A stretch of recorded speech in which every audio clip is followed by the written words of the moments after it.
2026 football বিশ্বকাপের মহাযজ্ঞকে সামনে রেখে প্রস্তুতির গতি বাড়িয়ে দিয়েছে পাঁচবারের বিশ্ব চ্যাম্পিয়ন ব্রাজিল। ব্রাজিলিয়ান সংবাদ মাধ্যম গ্লোবো স্পোর্তো জানিয়েছে, আগামী অক্টোবরেই এশিয়া সফরে নামছে কার্লো আনচেলত্তির দল।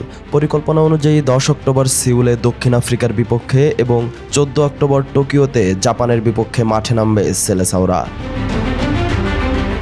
জানা গেছে, দক্ষিণ কোরিয়া ও জাপানের ফুটবল ফেডারেশনের সঙ্গে বাণিজ্যিক চুক্তি ও প্রশাসনিক বিষয়গুলো প্রায় চূড়ান্ত পর্যায়ে। এর আগে 2022 বিশ্বকাপের আগেও এই দুই দলের বিপক্ষে প্রস্তুতি ম্যাচ খেলেছিল ব্রাজিল। সিউলে কোরিয়াকে ব্রাজিল দল হারিয়েছিল 5-1 গোলে, আর টোকিওতে জাপানকে হারায় 1-0-তে। তখন ব্রাজিলের দায়িত্বে ছিলেন coach Tite. Brazil football confederation CBF জানিয়েছে, বিশ্বকাপের চূড়ান্ত স্কোয়াড ঘোষণার আগে মোট 6টি প্রীতি ম্যাচ খেলবে তারা। নভেম্বরে আফ্রিকার কোনো দলের বিপক্ষে একটি ম্যাচ আয়োজনের চেষ্টা চলছে। আগামী বছরের মার্চে ইউরোপের শীর্ষ দলের সঙ্গেও মুখোমুখি হওয়ার পরিকল্পনা রয়েছে, তবে ম্যাচের ভেন্যু নির্ভর করবে বাণিজ্যিক চুক্তির শর্তের ওপর।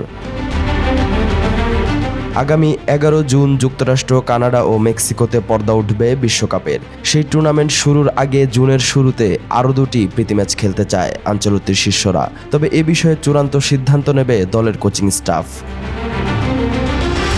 বিশ্বকাপে জায়গা আগেই নিশ্চিত করলেও সামনে রয়েছে ব্রাজিল দলের বাছাই পর্বের শেষ 2টি ম্যাচ। 5 সেপ্টেম্বর রিও ডি জেনিরোয় চিলির মুখোমুখি হবে ব্রাজিল, আর 10 সেপ্টেম্বর লা পাজে খেলবে বলিভিয়ার বিপক্ষে। বিশ্বকাপের আগে এশিয়া সফর তাই শুধু প্রীতি ম্যাচ নয়, বরং আনচেলত্তির জন্য আদর্শ স্কোয়াড গঠনের এক গুরুত্বপূর্ণ মঞ্চ হয়ে উঠতে পারে।